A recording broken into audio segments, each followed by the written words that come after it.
오늘 말씀을 보면 지혜를 얻는 자가 생명을 얻는다고 되어 있습니다. 지혜를 얻는 자가 여호와의 은총을 얻을 것이라고 말씀하고 있습니다.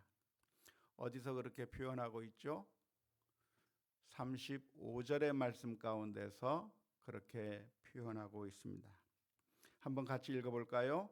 대저 나를 얻는 자는 생명을 얻고 여호와께 은총을 얻을 것임이라. 여기서 말하는 나가 무엇입니까? 지혜죠. 지혜를 얻는 자는 무엇을 얻을 것이다? 생명을 얻을 것이다. 지혜를 얻는 자가 무엇을 얻을 것이다? 여호와의 은총을 얻을 것이다 라고 말씀하고 있습니다. 그러면 지혜를 얻지 못하고 지혜를 잃어버리면 어떻게 될까요? 정반대의 결과가 나오게 되는 것이겠죠. 36절의 말씀은 이렇게 기록합니다. 또 한번 같이 읽어보십시다. 그러나 나를 잃는 자는 자기의 영혼을 해하는 자라. 나를 미워하는 자는 사망을 사랑하느니라. 여기서도 나가 무엇입니까? 지혜죠. 지혜를 잃어버리면 어떻게 될 것이다? 영혼을 해하게 될 것이다. 근데 이 지혜를 잃어버린다고 하는 말이 무슨 말입니까? 지혜를 잃어버리는 것은 어떻게 잃어버리는 것일까요? 지혜를 사랑하지 않는 것이죠.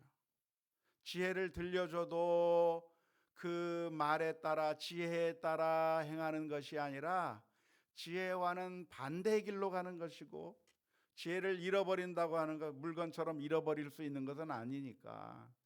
도대체 지혜를 잃어버린다고 하는 말이 무슨 말입니까? 지혜를 잃어버린다고 하는 것은 지혜의 말씀이 있는데 그 지혜의 말씀대로 따라 살지 않고 정반대의 길로 가는 것이죠.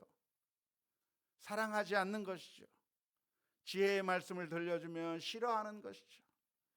지혜에 따라 살지 않게 되면 영혼이 해함을 입을 것이고 결국에는 사망의 길로 가게 되는 것이라고 오늘 잠언서 8장의 말씀 가운데서 가르쳐주고 있습니다.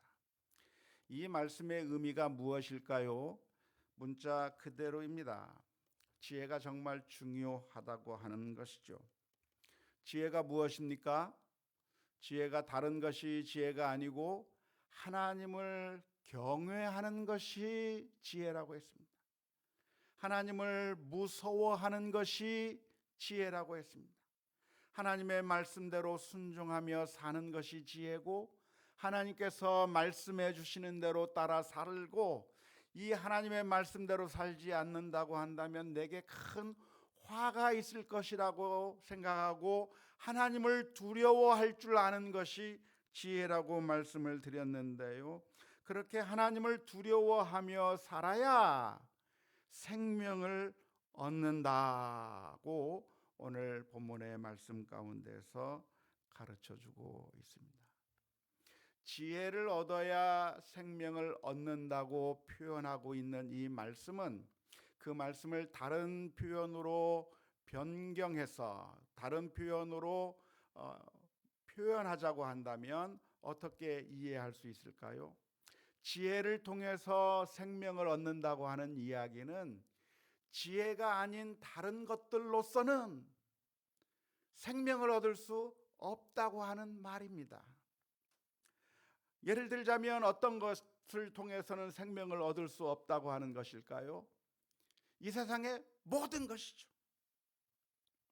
우리가 생각하기에 이것은 우리를 살릴 수 있을 것이다, 이것은 우리들에게 힘을 줄 수 있을 것이다, 이것이 우리들의 소망일 것이다 라고 생각되는 그 모든 것들이 우리에게 생명을 주는 게 아니라는 것입니다.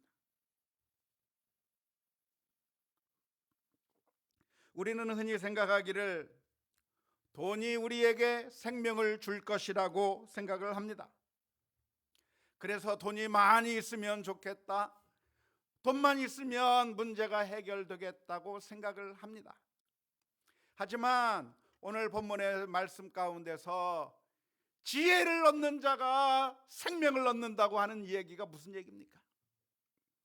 돈으로서는 생명을 얻을 수 없다는 얘기예요. 뿐만 아니라 우리는 생각하기를 좋은 대학에 들어가야 행복할 거라고 생각합니다. 좋은 대학에 들어가야 그래야 내가 복을 얻는 것이고, 좋은 대학에 들어가야 내가 생명을 얻을 것이라고 생각을 하는데 그게 아니라는 말이에요. 이 세상에서 인기를 얻는 것이 그것이 좋은 것이고, 사람들의 박수를 얻는 것이 그게 좋은 것이라고 우리들은 생각하고 있는데, 오늘 성경 말씀은 그것을 말하는 것이 아니라, 그런 것들이 우리를 살리는 것이 아니라, 돈이 우리를 살리는 것이 아니라, 이 세상의 그 어떤 것이 우리를 살리는 것이 아니라 지혜가 우리를 살리는 것이다. 지혜를 얻는 자가 생명을 얻는 것이라고 말씀하고 있다고 하는 이 사실을 분명하게 기억할 수 있기를 주님의 이름으로 축원합니다. 이스라엘 민족은 광야 40년 동안 훈련을 받는 기간이 있었습니다. 애굽 땅에서부터 해방되어 홍해 바다를 건너고, 그리고 저 가나안 땅에 들어가기까지 40년이라고 하는 그 기간을 광야에서 지내야만 했었는데요, 이 광야 40년의 기간은 하나님께서 이스라엘 민족을 훈련시키고 또 훈련시키고 또 훈련시키는 훈련의 장이었습니다. 그런데 하나님께서 이 광야 40년 동안에 이스라엘 민족을 훈련시킬 때 꼭 알려주고 싶은 그 훈련의 목표가 하나 있었습니다. 그것이 무엇이냐면, 사람이 사는 것은 떡으로 사는 게 아니라 하나님의 말씀으로 사는 것이다. 떡이 우리를 먹여 살리는 것 같고, 떡이 있어야 우리가 살 수 있는 것이라고 생각하는 그런 이스라엘 민족을 향해서 떡이 아니다, 떡이 아니다, 떡이 살리는 것이 아니라 하나님의 말씀이 살리려는 것이라고 하는 것을 광야 40년 동안 또 훈련시키고 또 훈련시켰습니다. 특별히 무엇을 가지고 훈련을 시켰냐면 만나라고 하는 것으로 훈련을 시켜주셨습니다. 광야라고 하는 것은 어떤 것인가? 광야라고 하는 것은 농사를 지을 수 있는 곳이 아닙니다. 우리가 수고하고 애써서 무엇인가 소득을 얻을 수 있는 곳이 아니었습니다. 그곳에서는 먹을 것을 구할 수 있는 방법이 거의 없는 곳이었습니다. 그곳에서 우리가 어떻게 살아갈 수 있을까? 이 40년 동안 광야에 있다고 한다면 우리는 결국 죽을 수밖에 없는 것인가? 아무것도 먹지 못하고 망할 것인가 생각되는 그 순간에 하나님께서 만나를 내려주신 것이죠. 그 광야에서 전후 좌우를 살펴보면 아무것도 없고 모래밖에 없는데, 황량한 들판만 보이는데 그곳에서 어떻게 살아갈 수 있을까? 그때 하나님을 바라보게 만드신 것이 만나입니다. 만나가 내리면 그 만나를 거두어서 먹으면서, 아, 오늘도 하나님께서 우리에게 만나를 주셨구나, 하나님께 감사하면서 그 하루를 보내는 겁니다. 근데 우리 마음 가운데는, 그럼 내일은 어떡하지? 내일 또 만나가 내릴까? 내일 만나가 없으면 어떡하지? 내일은 아무것도 없으면 무엇을 먹거나 사나 싶은 그 생각이 들어서 사람들은 만나를 거둘 때 하루치만 거두는 것이 아니고 며칠분을 거두어서 미래를 준비하고 대비하기 위해서 수많은 만나를 거두어 드리고 있었는데, 하나님께서 하시는 말씀이 거둬들이지 말라. 그냥 오늘 먹을 거 오늘 준비하고 내일은 하나님을 믿고 기다려라. 내일은 하나님께서 만나를 내려주실 테니까 그 하나님을 바라보고 있어라 말씀하시고 그냥 내버려 두라는 것이죠. 그런데 어리석은 인간들은 하나님의 말씀을 잘 듣지 못하고 염려가 되고 걱정도 되고 하나님을 온전히 신뢰하지 못해서 만나를 며칠분을 거두어 두는 겁니다. 하지만 다 썩어버리고 냄새나고 그 다음날 먹을 수 없는 상태가 되었는데, 하나님께서 아니나 다를까 그 다음날에 또 만나를 내려주시는 거예요. 그것이 반복되고 또 반복되면서, 우리가 사는 건 떡 때문에 사는 게 아니고 하나님이 먹여주시니까 사는구나, 하나님이 살려주시니까 사는구나라고 하는 사실을 40년 동안 훈련하면서, 그래서 하나님만 바라보고 하나님의 말씀에 순종하며 사는 것이 그것이 참된 길이라고 하는 사실, 복된 길이라고 하는 사실을 훈련했던 것이 바로 이스라엘 민족의 훈련 과정이었습니다. 신명기 8장 2절에서 3절 말씀은 이렇게 기록합니다. 내 하나님 여호와께서 이 40년 동안에 내게 광야 길을 걷게 하신 것을 기억하라. 이는 너를 낮추시며 너를 시험하사 내 마음이 어떠한지 그 명령을 지키는지 지키지 않는지 알려 하심이라. 너를 낮추시며 너를 줄이게 하시며 또 너도 알지 못하며 내 조상들도 알지 못하던 만나를 내게 먹이신 것은 사람이 떡으로만 사는 것이 아니요 여호와의 입으로서 나오는 모든 말씀으로 사는 줄을 내가 알게 하려 하심이니라.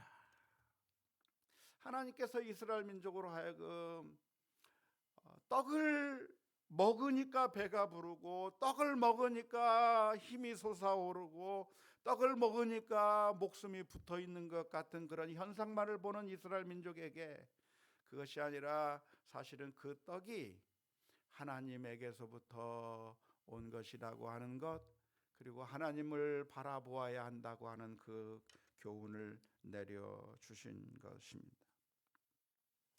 사람이 떡으로 사는 것이 아니라 하나님의 말씀으로 산다고 하는 것은 성경 전체를 통해서 우리들에게 강조해주고 있는 일관적인 말씀입니다. 우리는 떡이 아니라 하나님 때문에 산다. 내 힘으로 사는 것이 아니라 하나님의 은혜로 산다. 하나님의 그 놀라운 은총 때문에 산다고 하는 게 성경 전체에서 가르쳐 주는 것인데요, 그런데 우리는 늘 속아 넘어갑니다. 아니야, 그래도 돈이 최고야. 돈이 있으면 떵떵거리며 살 수 있잖아. 한번 기마이도 쓸 수 있고, 돈이 있으면 그냥 마음대로 내가 무엇인가 할 수 있는 그것이 너무나도 갈망이 되어서 그래도 돈이 최고라고 생각하면서 살아가는 겁니다. 아니야, 물질이 많아야 돼라고 생각하고 있는 것이죠. 좋은 대학에 가고 좋은 직장에 가야, 그래야 내가 길을 펴고 살 수 있다고 생각하는 그런 모습이 안타깝게도 우리들의 마음 가운데서 늘 반복되고 또 반복되고 있는 모습입니다. 그런데 이것이 보통 일반 성도님들만 그런 생각을 가지고 있는 것이 아니라 목사님들 중에서도 이런 생각들을 여지없이 드러내는 것 같아서 정말 안타깝게 생각될 때가 많이 있습니다. 종종 제가 카톡 메시지를 받게 되는 경우가 있는데요, 요즘에는 특별히 더 많은 카톡 메시지들이 들어오는 것 같습니다. 그런데 목사님들이 보낸 메시지 가운데 어떤 메시지가 있냐면 이런 메시지가 있어요. 우리나라가 잘 사는 것은 박정희 대통령 때문이다. 박정희 대통령 없었으면 우리나라 망했을 것이다 라고 하는 그런 메시지를 저한테 보내줘요. 이런 메시지를 받으면서 굉장히 혼란스럽습니다. 어떤 목사님이 저에게 메시지를 보내주는데 또 무슨 메시지를 보내주냐면, 우리나라에 이승만 없었으면 우리나라가 어떻게 세워질 수 있겠느냐라고 하는 그런 메시지를 보내주기도 합니다. 물론 나름대로의 어느 정도 공이 있을 것이고, 그분들을 추종하는 사람들에게는 그분들의 공로가 어느 정도 있는 것이 사실일 수 있겠습니다. 그리고 그런 생각을 가지고 있다고 해서 조롱할 것도 아니고 존중해 줄 수 있다고 생각합니다. 그런데 이 세상에 돈이 우리를 살리는 게 아니고 하나님이 우리를 살린다고 말해야 될 목사님들에게서 하나님이 아니라 사람이 우리를 살린다, 사람이 우리나라를 살린다라고 하는 그런 고백을 듣는 때마다 당혹스럽고 정말 어떻게 해야 될지를 잘 모르겠어요.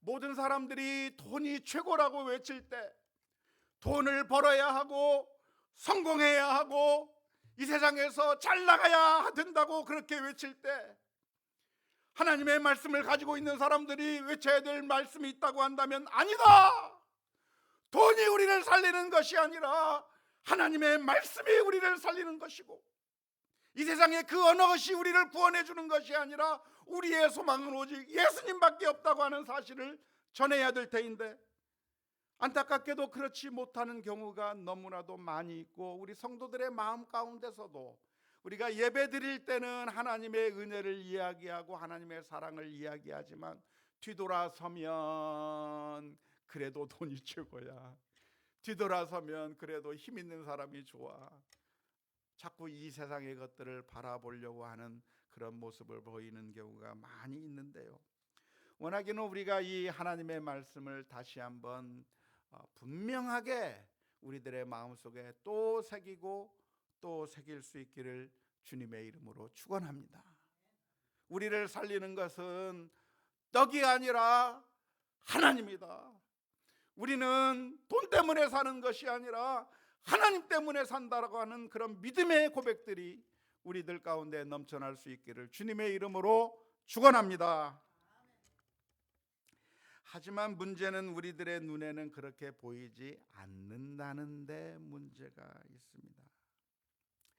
현실에 우리가 발을 디디고 사는 이 세상에서는 정말 현실적인 문제이기 때문에 그렇습니다.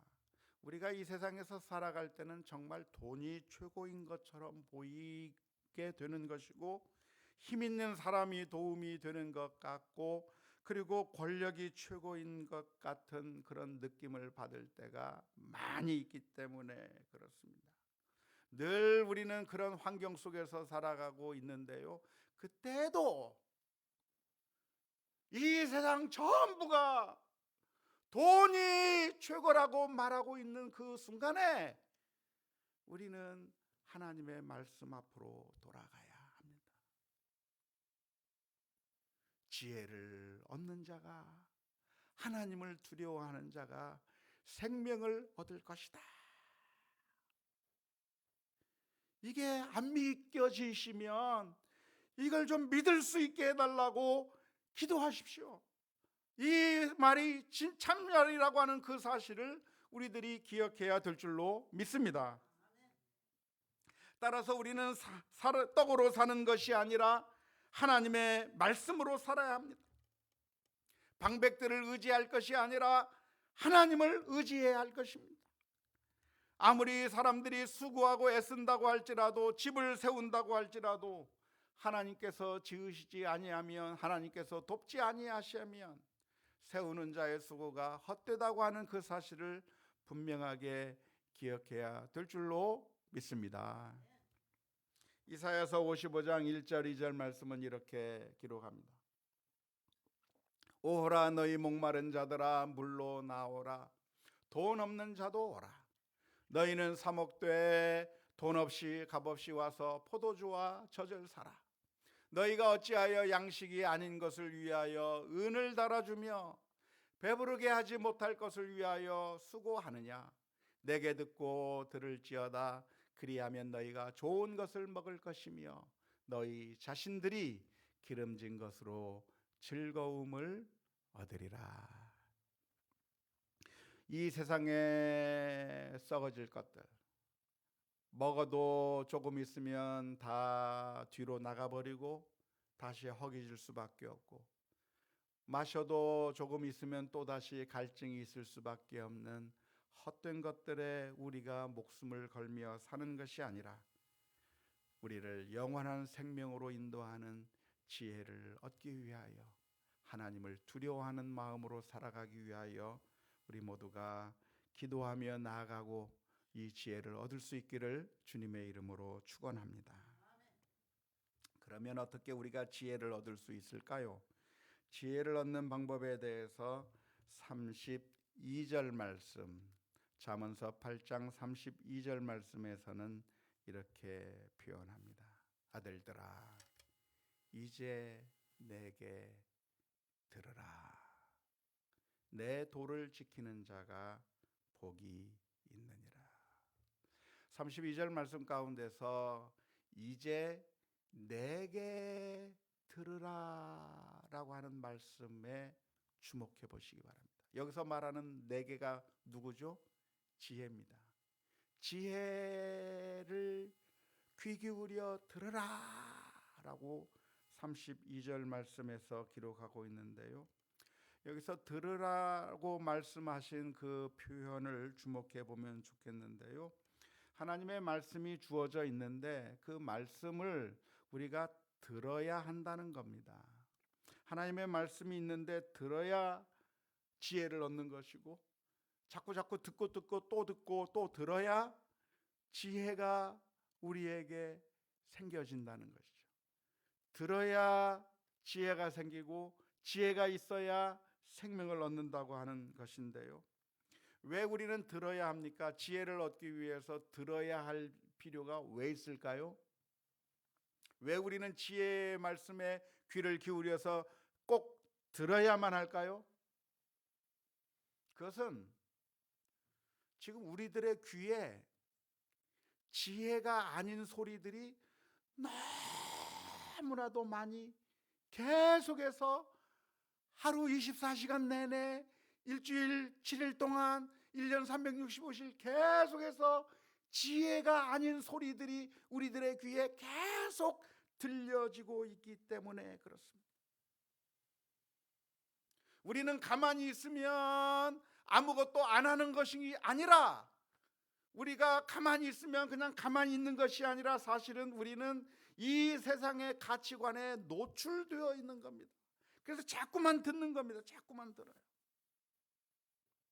우리가 매일매일 보는 텔레비전이나 영화나 드라마나 우리들의 대화 가운데서 우리들의 이야기 속에서 걸어가면서 이 세상의 모든 것들이 우리를 향해서 계속해서 들려주는 이야기가 있는데, 그 이야기는 지혜의 말씀이 아니라 지혜와 반대되는 그 말들이 우리들의 귀에 계속해서 들려오고 있기 때문에 그렇습니다. 이스라엘 민족이 가나안 땅에 들어간 다음에 그렇게 광야 40년 동안 훈련을 받았던 이스라엘 민족이었는데 가나안 땅에 들어가서 타락해버리고 말았습니다. 우상 숭배하는 길로 가버리고 말았습니다. 그래서 하나님의 심판을 받아야 했습니다. 도대체 왜 이스라엘 민족은 가나안 땅에 들어가서 하나님만 잘 믿고 섬기는 그런 삶을 살지 않고 이스라엘 민족이 그 가나안 땅에서 타락해버리고 또 그렇게 그 우상 숭배의 길로 가버리고 그렇게 돼버린 그 이유가 무엇이겠습니까? 그것은 바로 이 가나안 땅에 있는 이방인들의 가치관에 노출되어 버렸기 때문에 그렇습니다. 문 열고 나가면 이방인들을 만나게 되는데 그 이방인들이 하는 모습이 보이는 겁니다. 매일 보는 거예요. 저 이방인들이 비가 안 오면 바알 신에게 가서 제사 드리는 그 모습을 보는 겁니다. 자꾸 보니까 누가 뭐라고 하지 않아도 그것이 우리들에게 세뇌가 되어서, 이런 경우에는 우리가 우상에게 절해야 되나? 그러면서 가버리는 거예요.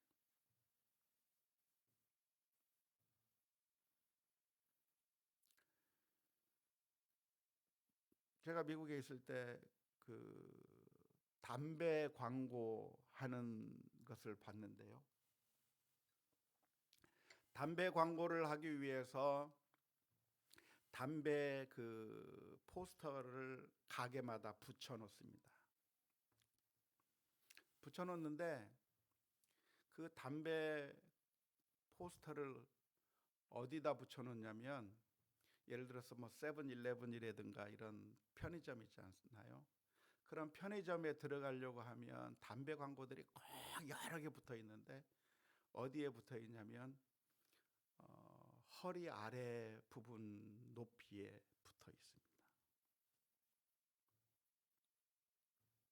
말보로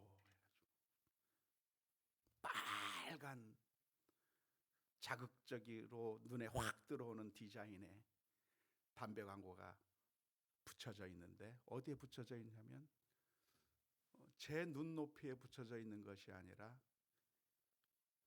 허리 아래 정도에 붙여져 있어요. 왜 거기다 붙여놨을까요? 아이들의 손을 잡고 편의점에 들어가면 아이들이 편의점 문에서 말보로의 담배 광고를 먼저 보는 겁니다. 어른들이 피는 저 담배 말보로라는 게 있구나. 매일매일 편의점을 들락날락거리면서 매일매일 그 담배 광고를 보면서 들어가는 거예요.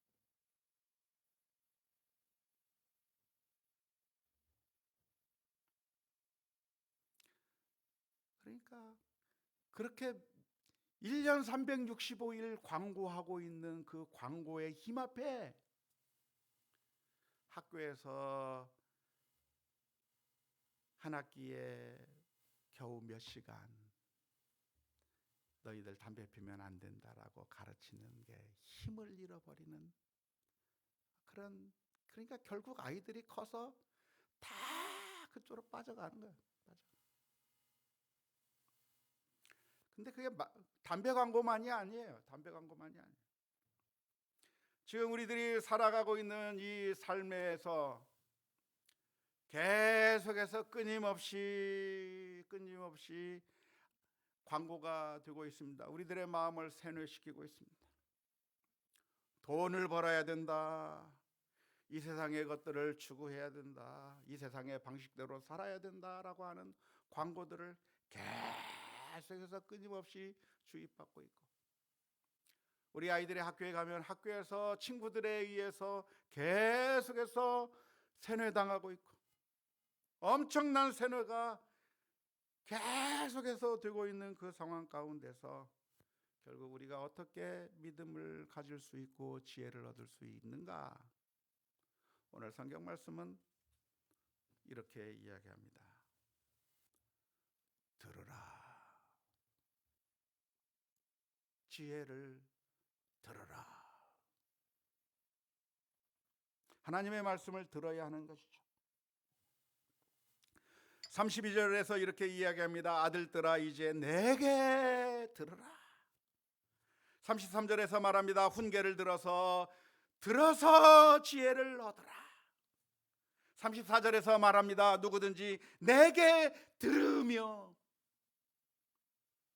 듣고 들어야, 그래야 이 악의 세뇌에서부터 벗어날 수가 있는 것이죠. 그런데 문제는 물리적으로 많이 듣는 것만으로는 부족할 수 있다고 하는 것입니다. 많이 들으면 일단은 좋기는 좋습니다. 하지만 많이 듣는 것보다도 더 중요한 게 있습니다. 그것이 무엇일까요? 그것은 묵상하는 것입니다. 과연 하나님께서 우리들에게 무엇을 원하시고 계시는지 하나님의 마음을 헤아리고 묵상하는 것이 훨씬 더 중요합니다.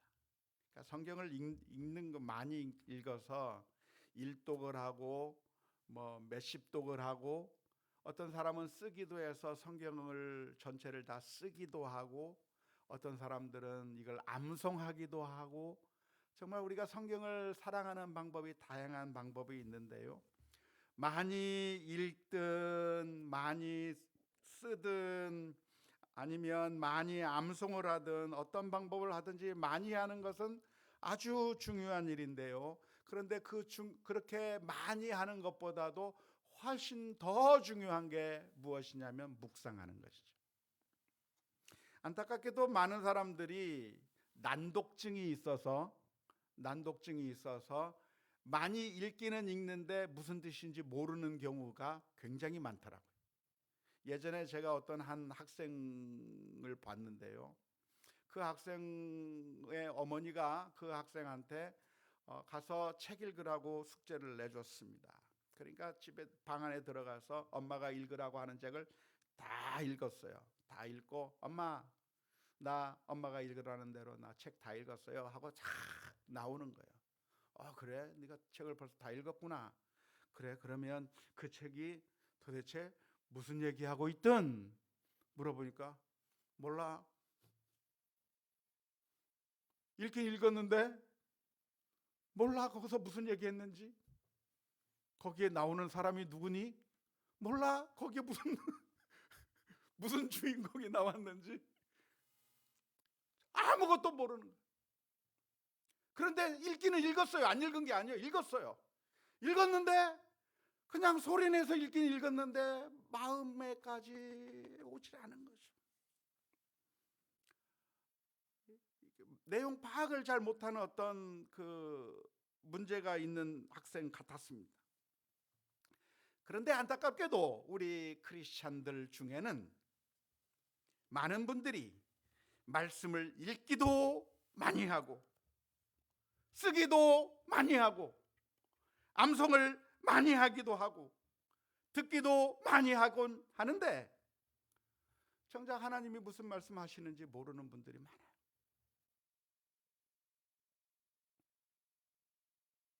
하나님께서 우리에게 무엇을 원하시는지 분명하게 이 성경에서 말씀해 주고 계셨는데 그 말씀과는 전혀 딴판의 삶을 사는 거예요. 적어도 우리가 하나님의 말씀을 읽었다고 한다면 하나님께서 우리에게 무엇을 요구하시는지를 알아야 될 거 아니에요. 미워하면 안 되잖아요.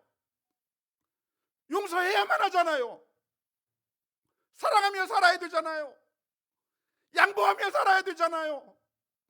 다른 사람들을 배려하며 살아야죠. 겸손해져야죠. 그런데 그거 갖고 아무 관계없이 삶을 살아요. 그냥 종교적인 행동을 많이 했다고 하는 그런 교만한 마음으로 바리새인처럼 살아가요. 그러면 그 읽은 게 무슨 의미가 있어요? 도대체 무슨 아무런 의미가 없이 읽는 것밖에 되지 않는 것이죠. 그래서 오늘 우리들의 기도의 제목은 들어야 되는 것인데, 여기서 들으라고 하는 이야기는 그냥 들으란 얘기가 아니에요. 말은 표현이 들으라고 하는 말이지만 들으라고 하는 이 말의 표현이 무슨 표현이냐면 하나님의 말씀을 잘 듣고 깨닫고 이해하고 그 하나님의 말씀대로 따라 살 것을 말하는 표현으로서 들으라는 거예요.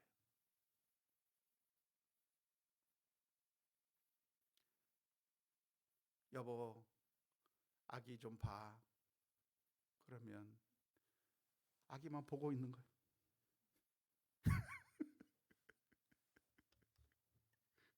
다른 사람 얘기가 아니고 저의 얘기예요. 그게 아니잖아요. 아기만 보고 있는 게 보는 게 아니잖아요. 아기를 본다는 얘기는 뭐예요? 울면 달래주고 배고프면 먹여주고 아이가 뭐 기저귀를 갈아줘야 될 필요가 있으면 갈아줘야 되고, 그게 아기를 보는 거잖아요.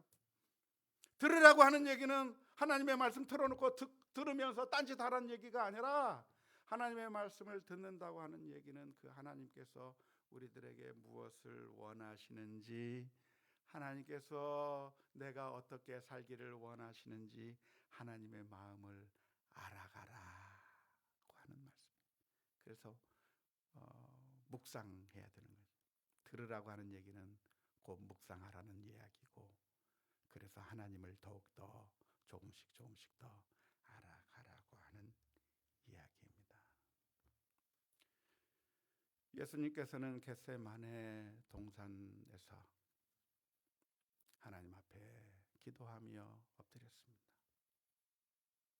기도하는 가운데 하나님, 할 수만 있으면 이 십자가의 잔을 내가 마시지 않을 수 있다고 한다면 마시지 않게 해달라고 기도했습니다. 하지만 우리 예수님께서는 기도하는 것 이상으로 하나님께서 자기에게 무슨 말씀을 하시기를 원하시는지를 더 민감하게 귀를 기울였고, 하나님께서는 네가 십자가를 지라고 하시는 그 말씀, 그것이 주님을 버리시는 말씀이 아니라 사실은 사랑하시는 말씀이었고, 그래서 그 하나님의 말씀에 철저하게 순종하며 믿음의 길을 나아간 줄로 믿습니다. 원하기는 저와 여러분들이 하나님을 두려워하는 것이 지혜가, 그게 생명의 길이라고 하는 것을 확실하게 다시 한번 되새길 수 있기를 주님의 이름으로 축원합니다. 우리 밖으로 나가면 정반대의 이야기들을 더 많이 들을 겁니다.